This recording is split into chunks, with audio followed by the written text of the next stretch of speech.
I do not see a future for our president having a second term. So why do you say that? I mean, look around. All the promises that had been made to Kenyans when we were voting for this administration, because we did, we campaigned and voted for it with a lot of hope and anticipation. Today, go around any place and ask people, are you satisfied with how the government is conducting itself? The people I've interacted with, largely, they're saying a resounding no. Because the kind of policies, the kind of the agenda the government is driving is not auguring well with the people. We don't have issues with people of capabilities being in office, but what we have issues with, as do try to allude to, is can these people deliver?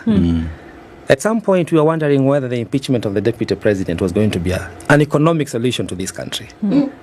But has it? No. We have a new deputy president. We saw him yesterday. He was in an interview I was watching, and he's not seeming to be a solution to our economic situation. He has not brought down the political temperatures we are having. So we are having a very hostile political interface, and the people have left the government.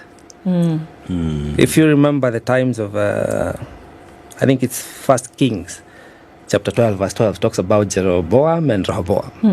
When people are agitating for the yoke of oppression, the lifting of it. Yeah. And I think that was the last kingdom that ruled Israel at the time. So, one of the leaders did what exactly the president is doing. He went for the political class, the leaders of that time. And they said, no, we can manage the people. Let's just change a few things here and there. Then one person who was a servant came up and joined the people, and that's how the revolution came. And of course, they toppled that government. It's the same thing that is going to happen. I do not see a future for our president having a second term. So why do you say that? I mean, look around. All the promises that had been made to Kenyans when we were voting for this administration, because we did, we campaigned and voted for it with a lot of hope and anticipation. Today, go around any place and ask people, are you satisfied with how the government is conducting itself? The people I've interacted with, largely, they're saying a resounding no. Because the kind of policies, the kind of the agenda the government is driving is not auguring well with the people. We're just trying to transition from the shisha, the medical. There are a lot of issues we could talk about. But that sits very deep with people because, it's a health concern for every Kenyan. The transition has not been smooth. We don't care about the policies. Kenyans care about the service. If I go to a dispensary, am I going to find the facility well equipped, both with personnel and equipment, to attend to the sick?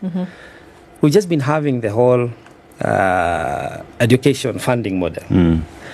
We don't need to rebrand what we had, the HELB, the NHIF. That can come later. But before they bring it to the people, they should have had a strategic transition plan, whereby you make sure that the services will be available and the people get to the point of being served.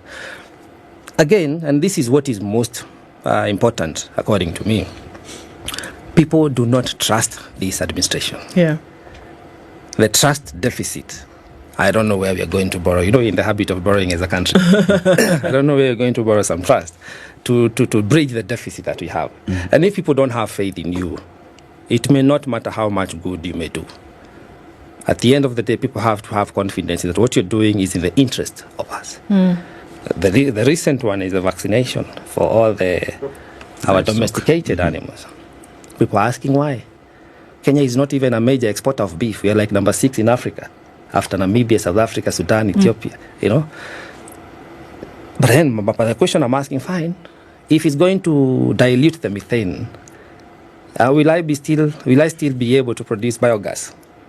Because that's what some farmers use. The next question comes up is that we have other herbivores. We have zebras, buffaloes. What are we going to do about that in Africa? And then I had a recent conversation with people and they were asking, the person funding the vaccine, or rather who is making this initiative, Bill Gates, he's been quoted to have opinions on humanity, and especially Africans, on how we need to control the population of Africa. So people are asking, how then are we to trust him when he starts to interfere with our food? Because beef is a major source of food. You know, we have milk, we have meat. So there are a myriad of things that this government is coming out and trying to support, but people are not having a lot of confidence in them.